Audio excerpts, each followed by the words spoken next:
Magandang araw sa lahat mga kabasketball, at kung bago ka nga lang pala sa channel na to, ay mag-subscribe ka na at pindutin ang notification bell. Ngayong linggo ay maghaharap nga itong Gilas at ang Poland para nga sa isang tune-up game matchup. Ito nga ang kanilang paghahanda para sa paparating na FIBA OQT. Matapos nga silang matalo sa Turkey, dito naman nga sila susubok dito nga sa national team ng Poland. Kilalanin nga natin ang kanilang first five. Meron nga tatlong sentro itong kanilang team. Una na nga rito itong si Alexander Balcerowski, may taas na 7'2", tradition big man nga ito na merong tira sa labas. At para nga sa isang sentro pa rin, andito nga itong si Adrian Bugaki, 7'1" pagdating sa kanyang height. Sentro nga lang yung kaya nitong laruin. Tradition bigs nga ito ng Poland. Sumunod, ito naman si Alexander Dziwa, 6'10" pagdating sa kanyang height. Center power forward nga ang laruan ito. May kabilisan nga itong gumalaw kumpara sa dalawang nauna. Ito nga magiging kabantayan nila kay Soto at Junmar Pardo. Sama na rin natin yan si Japet syempre. Sila nga lang kasi yung pwede nila ipang matchup yan. Basta wag nga lang silang maiiwan pagdating sa depensa. At pagdating naman sa kanilang shooting guard, nandito nga si Jakub Garbak. Shooting guard nga ang nilalaro nito. At pwede rin kanilang small forward. Maganda rin ang shooting accuracy na to. Delikado nga ang mapabayaan nito pagdating sa depensa. Kabilang nga siya sa starting five ng kanilang team.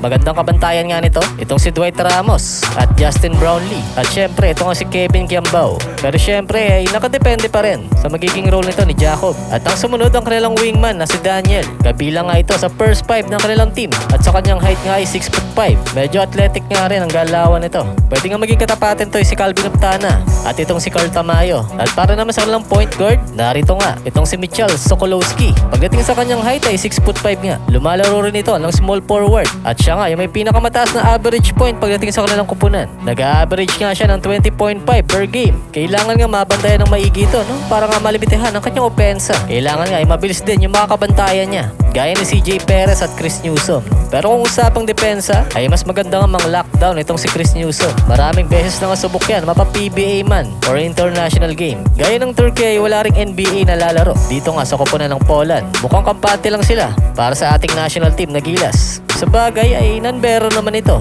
dahil tune-up game nga lang. Ika nga ni coach team na ayos lang naman na matalo tayo sa mga tune-up game. Dahil ang point nga niya rito ay madama ng Gilas yung mga makakalaban sa FIBA OQT. Dahil iba nga ang level ng kompetisyon pagdating sa Europe. Kaya nga sa dalawang tune-up game nga nila na to, kahit paano ay may alam na sila sa mga makakalaban nga nila, no? Dito nga sa FIBA OQT. At dito nga sa tune-up game na to kontra Poland ay mananalo ba ang Gilas? Ano sa inyong palagay? Mag-comment lang ng inyong opinion at babasahin natin yan at pag-uusapan.